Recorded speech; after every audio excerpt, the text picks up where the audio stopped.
now are we the sons of God, and it doth not yet appear, Pastor Greg, what we shall be.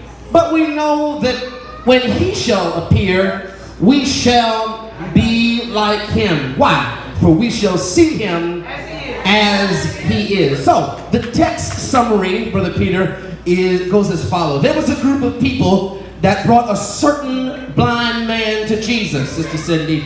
The reason they brought him to Jesus was so that Jesus would touch him. Jesus reaches out for the man, takes him by the hand, leads him out of the city. And when Jesus gets the man out of the city, he spits in his face, lays hands on him, and asks him if he can see anything.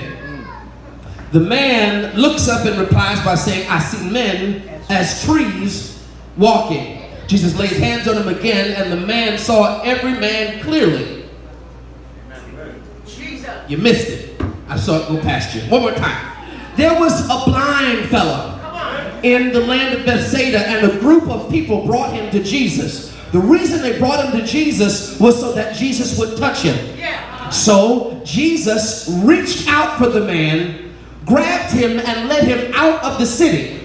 Once he got him out of the city, Jesus spit in the man's face. After he spit in his face, he laid hands on him, asked him, what do you see? Man said, I see men as trees walking. Jesus lays hands on him again. After he looks, he says he sees men clearly, and Jesus sends him home. One more time. There was a blind dude, and he was with a group of people. They brought the blind dude to Jesus. The reason they brought him to Jesus was so that Jesus would touch him. Jesus reaches for him, leads him out of the city. Once he gets him out of the city, he spits in the man's face. After he spits in the man's face, lays hands on him, man says, ask him, what do you see? Man says, I see men as trees walking. Jesus lays hands on him again, and then he sees everything clearly. Fourth thing that happens is that Jesus told him to go home, but do not go back into the city or tell it to anybody in the city. It is often argued, bear with me for just a few moments as I set this subject up for us to be blessed by this morning. It is often argued that reality is not an absolute. It is often argued, once again, Brother Howard, that reality is not an absolute. The general premise behind this argument is that each individual seemingly has his or her own perception of reality. The truth to this statement, there is truth to this statement. Each of us has our own world view. So we all perceive the world through our own eyes.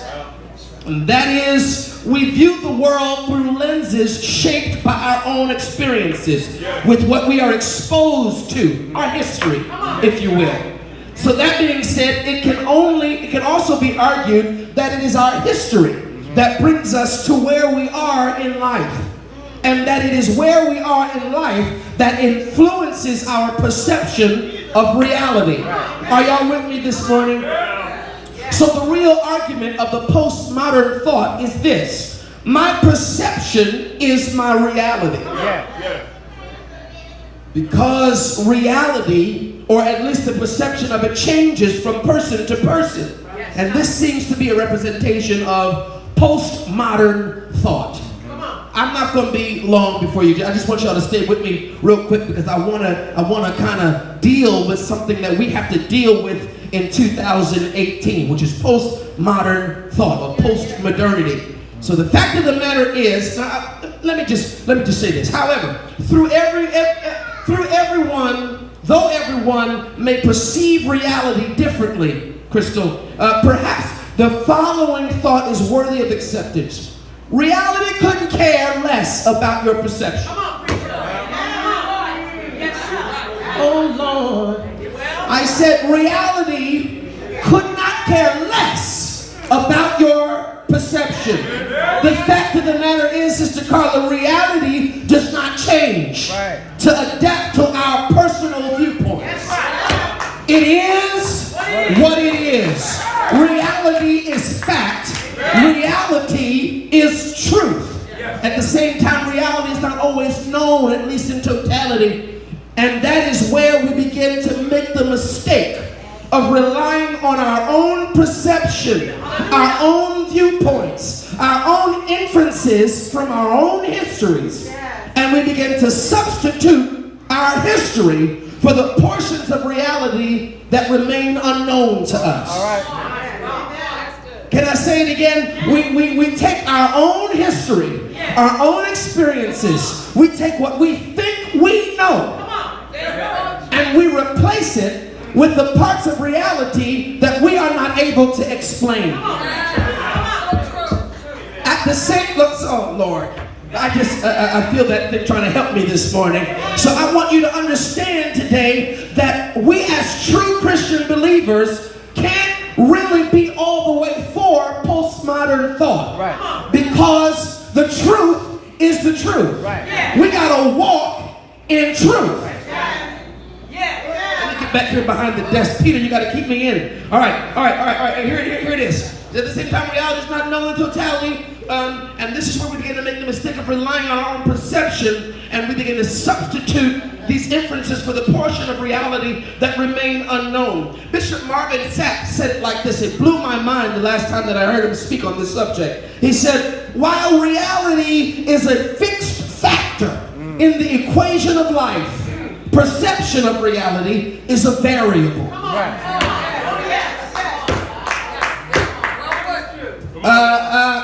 Reality is a fixed factor. Reality is reality. It is what it is. But our perception is a variable. Meaning that sometimes, based on our experiences, we view reality differently. Right. And that is why it is very important, saints of God, for us to learn the difference between principle and opinion. Right.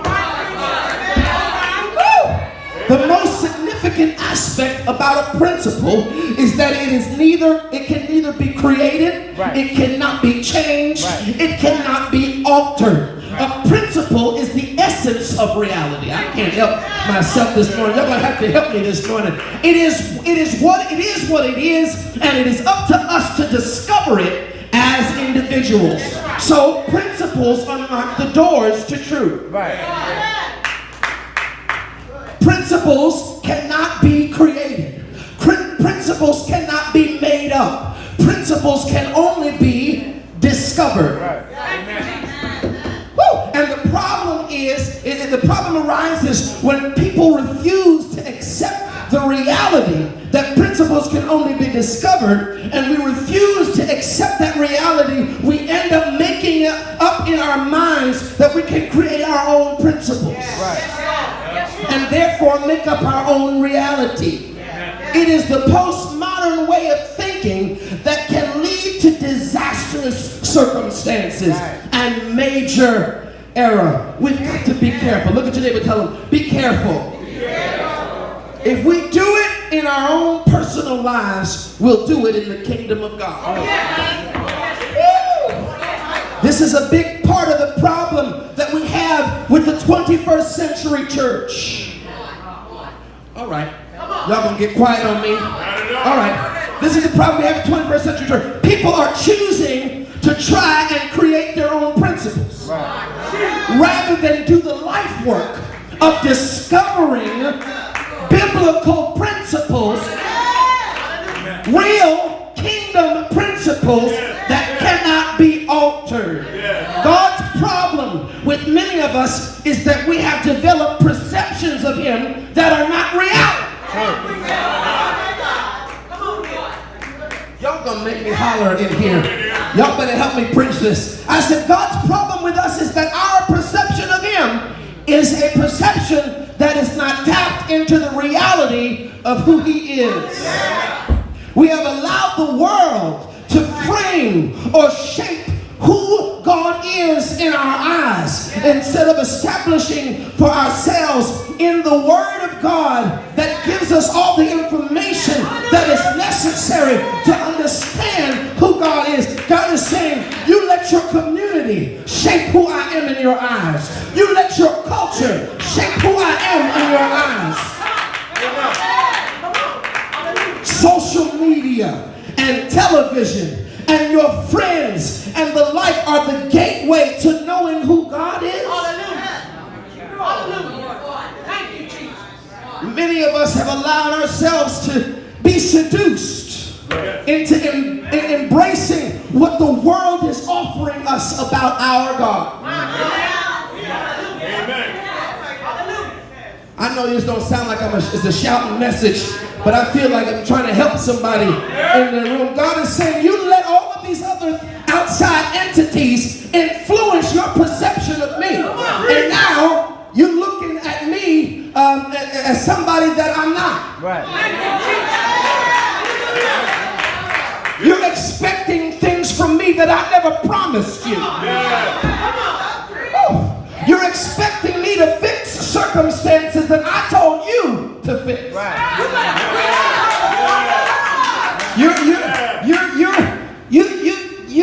You got sore eyes. Sore eyes. That's good. You got sore eyes. Your vision is skewed, man. You got to fix the way you see me. In fact, it's so skewed that you can't even fix it anymore. I got to fix it. Lord have mercy.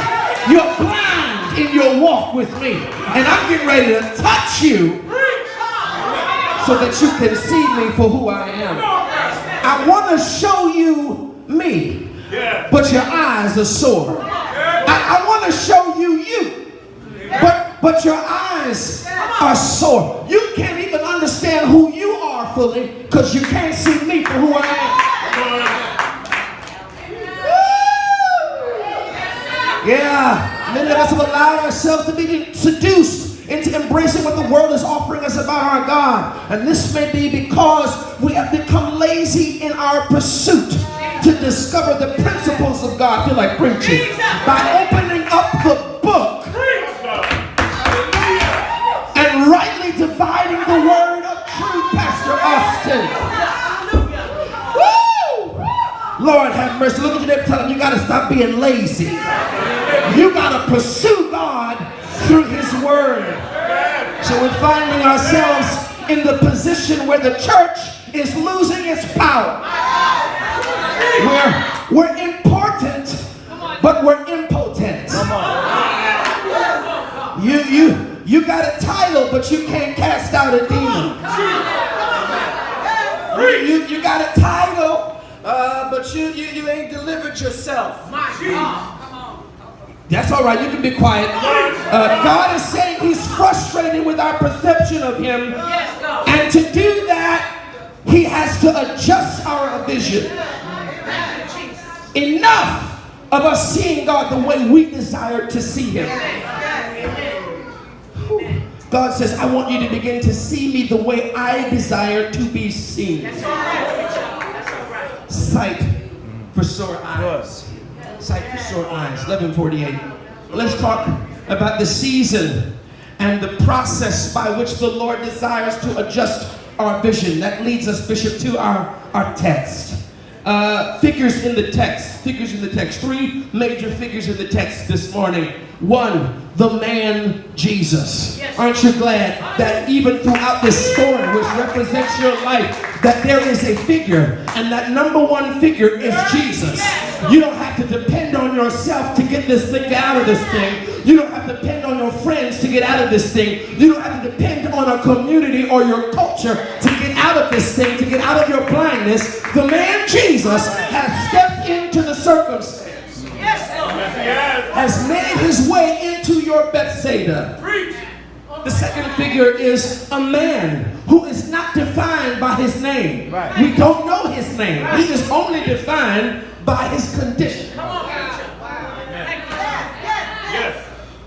And many times, Lord, I thank you. Many times as we walk through life, whether we're with Christ or not, the world's way of framing who we are is by the things that they identify us with. Right. And they identify us by our conditions. If the world sees you as handicapped, your name might as well be handicapped. Right. If the world sees you as blind, your name might as well be blind. But I came to tell somebody that God God does not define you by your condition. That God does not define you by your temporary handicap. But he begins to call you what he already saw in you, in himself. So look at your neighbor and tell him, my name is not blind. My name is victory. My name is not handicap. My name is prosperity. Third figure, Mr. Diane, is a group of people. That's the third figure, a group of people. That's Sister Tanya, that represent the environment that the blind man was living in. Yes, Lord. The people that brought him to Jesus represent the environment that he was living in. So we don't know if the group brought him to Jesus because they cared for him and loved him so much that they wanted him to be healed. Or it could have been that they were tired of him. Could have been that they were sick of him begging all the time. Could have been that they were tired of his condition. And because how many know that your condition affects the condition of the people around you? But I'm not going to interject something into the text that is not evident. So you make up your mind why the people brought. The truth of the matter is it doesn't matter why they brought him to Jesus. What matters is that they brought him to Jesus. And I came to tell somebody, stop worrying about the environment that brought you to Jesus. Stop worrying about the people around you so much. As long as you get to Jesus, it's not, it doesn't matter what I went through, it's that I came out. Right. You don't need to know the business, you just need to know that I got out of that thing. Is there anybody in here that has come out of some things? And you don't need to go into the details about what you used to be, and who you used to be, and who you used to hang out with. You just need to know I'm not there anymore. I once was blind.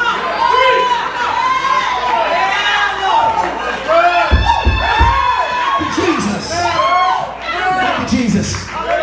Sit down, you're scaring me. I'm almost there. I'm almost there. The group brought the blind man to Jesus. Thank God they brought you to Jesus. Sometimes the faith of others will put you in the right place at the right time. Oh, Savior, even when your faith can't be seen. Thank you, Jesus. Sometimes God has you right where you need to be around the right people. Even if they don't like you, even if you don't like them, you're at the right place, at the right time, around the right people, because what they're getting ready to do is push you and squeeze you until there's nothing left but you and God.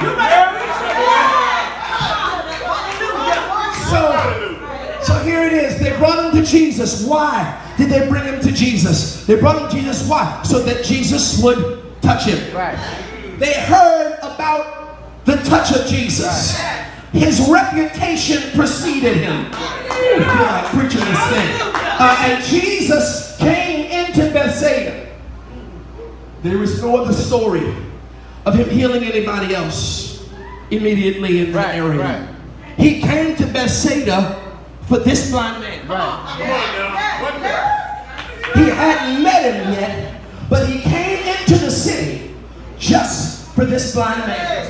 I don't know who I'm talking to in here today, but I want you to know that your situation could be described as Bethsaida, and Jesus has shown up.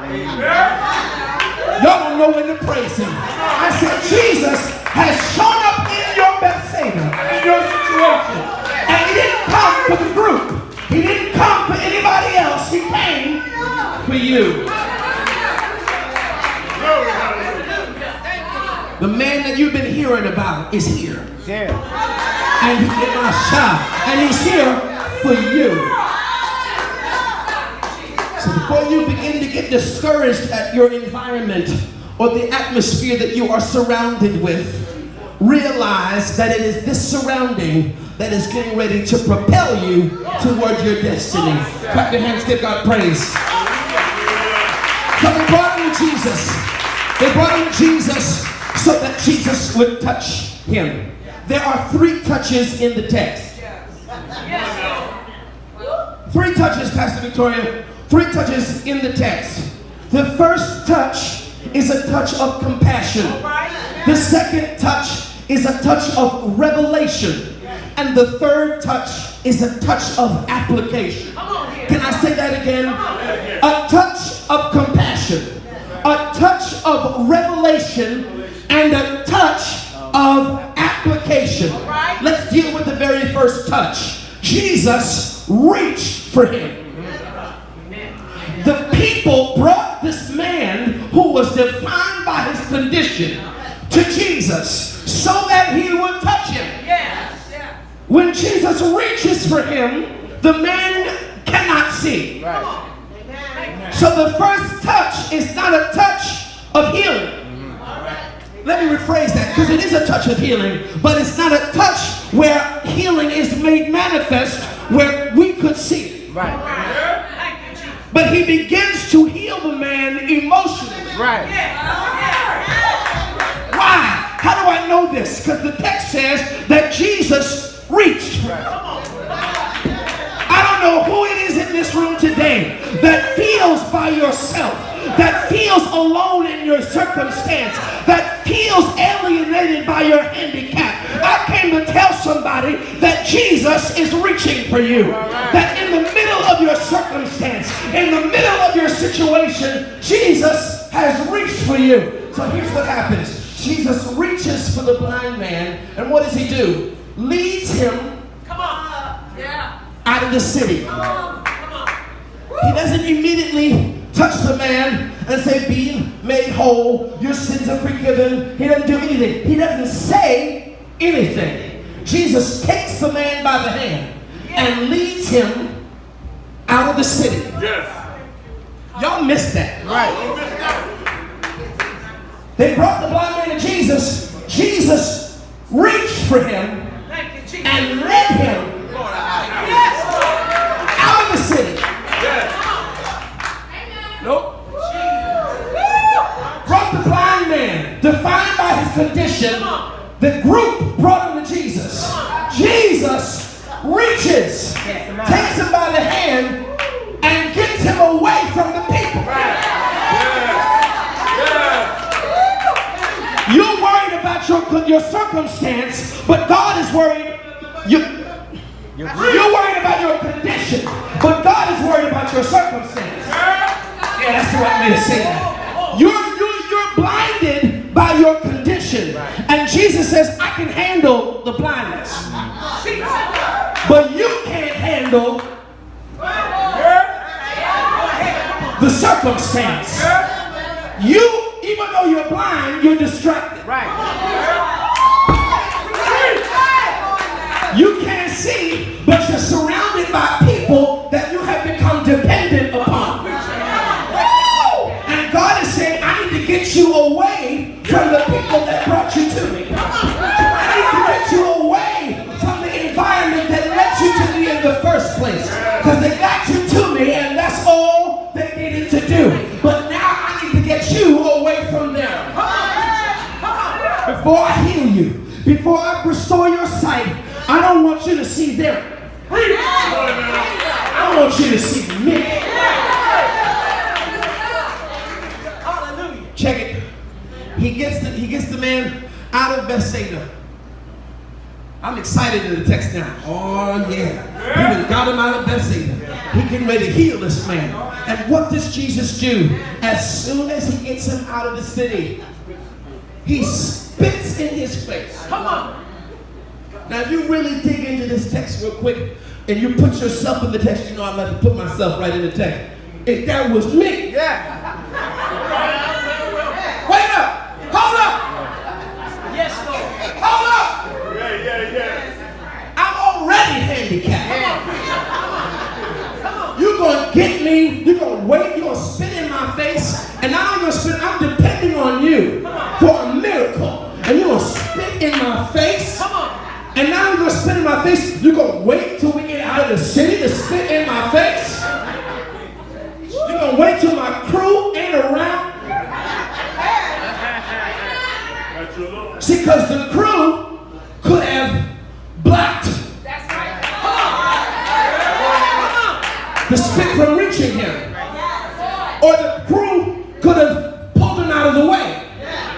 And Jesus said, nah, I want to get you out of the environment of people that pull you out of the way from the blessing that I'm trying to give you. I want to get you away from the people that will block what I'm trying to impart onto you. Is there anybody in here that can identify to what I'm trying to say? That at some point or another, even though it comes through disguise as the spirit of offense, that God is trying to bless you through offense. You're distracted because they offended you, but you don't realize that God is trying to heal you through your offense. Just because you are offended does not mean you have to be defensive. That's right, preacher. That's right. Check it. I gotta move. It's 12:01. Jesus gets the man out of the city, spits in his eye, and sometimes the methods of God are offensive. Right. Sometimes the methods of God's healing touch over your life is going to offend you. We don't like to talk about it. We don't like that sometimes God will call you to do something that you find offensive. God will call you to be somebody that you are not interested in becoming. And what I'm trying to tell you is that you need to let God offend you every now and then. So you can be who he called you to be. So you can see him the way that he really is. He said, I didn't come to give you rainbows and sunshine all the day. Sometimes I'm going to spit in your eye. You don't like that I said that, but I'm trying to help you today. I'd rather Jesus spit in my eye. Sometimes the methods of God are offensive to the untrained eye. The man's crew could have blocked it, pulled him out of the way, but God said, no, I'm going to block you blocking it. I'm going to pull him away so that you don't pull him away. So Jesus lays hands on the man after he spits in the eye, and he says, can you see anything? Jesus is not asking the question on a literal basis, because Jesus is Jesus. Come on. So when he says, can you see anything? Jesus knows that this man can see. This ain't Jesus' first miracle. Come on. Jesus knows when he's touching somebody and healing them. He says, you see anything? It's not, can you see? It's really, what do you see? Not, are you able to see now? Let me try this healing thing. Let me try and heal you. Can you see anything? That's not Jesus. Jesus says, what do you see? I've touched you, and there's no way that I can touch you and you not be healed. There's no way that I can touch you and your situation not turn around. There's no way that I can touch you with the intention to heal you and you not be healed. When God does it, it's already done. Check it. He says, spits in the man's eye, puts his hand on him, and says, what do you see?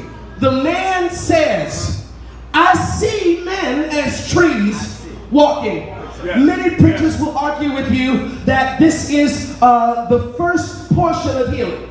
That this is Jesus' way of saying that some healing is progressive. My God. I choose to disagree.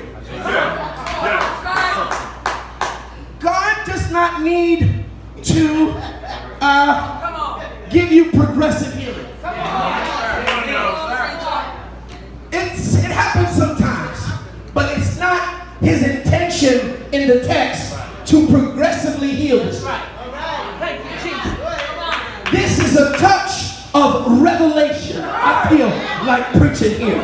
And it's not that the man sees blurry. I know that's not true because his description of what he sees is too descriptive. What do you see? I see. That's number one.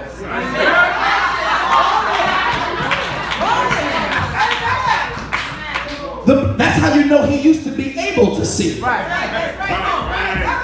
This man ain't been blind all his life. He said, I see. What did he see? Men. He knew they were men. A blind person who's been blind all his life, how do you know what a man looks like? He said, I see men. And then he says, I see them, so I know they're men, but I see them as if they were trees. But they can't be trees because they're walking.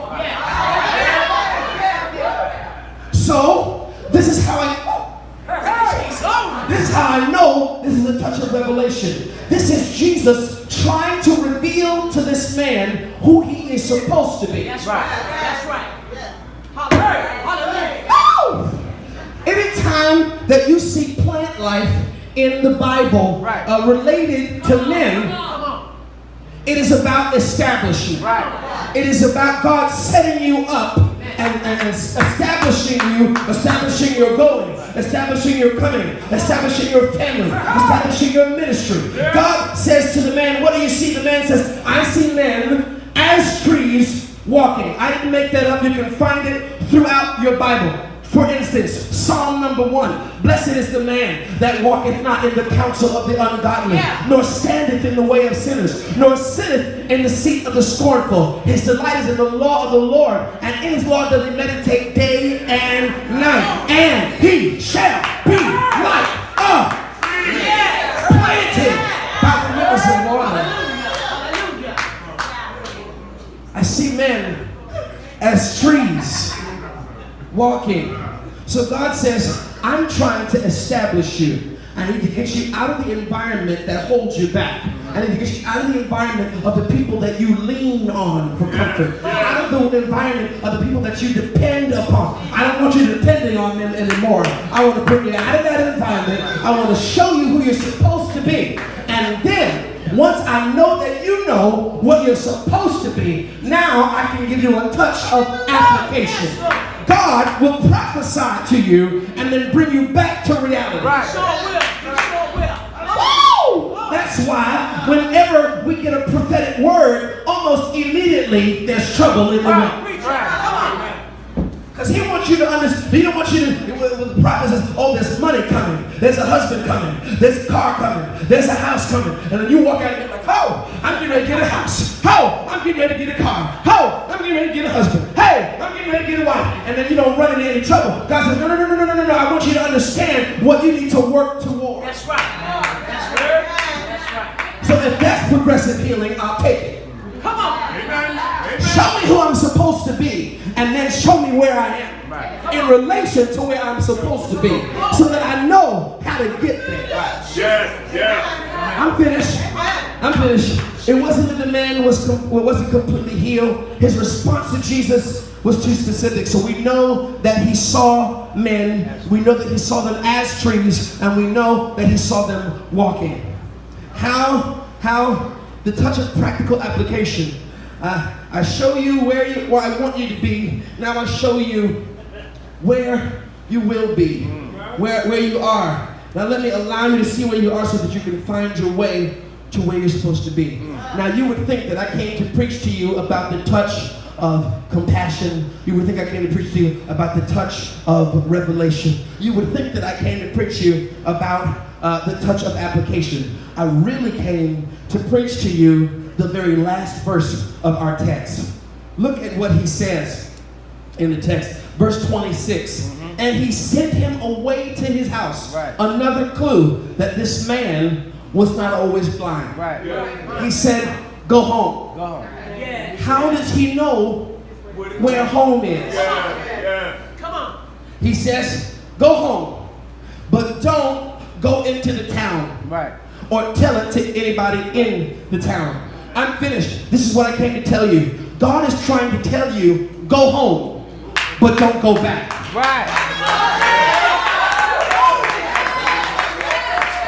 He's trying to bless you with knowledge of where you're supposed to be. But then he says, go home. Go to where vision started. Go to where sight started. But don't go back to the environment that I just delivered you from. Is there anybody? I'm finished. now. Is there anybody in here that needs to know that God is calling you home, but you ain't got to go home the way y'all didn't come to have church with me this morning.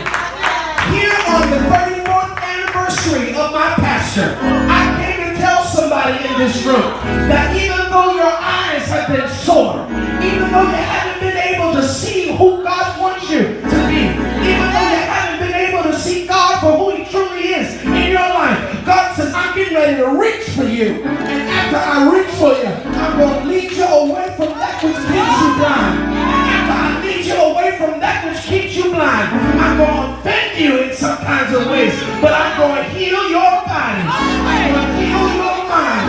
I'm going to heal your emotions. And I'm going to give you new sight for those sore eyes. And after I bless you, after I restore your vision, after I bless you and put you higher than you ever been, I'm going to send you on your way. But I want you to understand that the way that I have designed for you is not the way that you took to get to me. Go home, but don't go back. There's a place in God that is calling you to. And sometimes we've got to return to home. Sometimes we got to return to home base, to base camp, Pastor. But that doesn't mean we got to take the same road.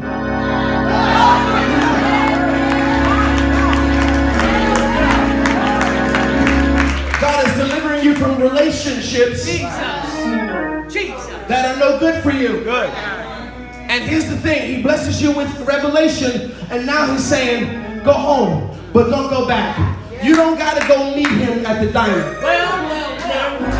to tell Him it's over. It's just over.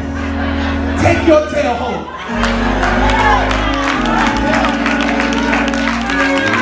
You don't got to figure out a public place so that you feel safe. You're already safe. Take your hind parts home.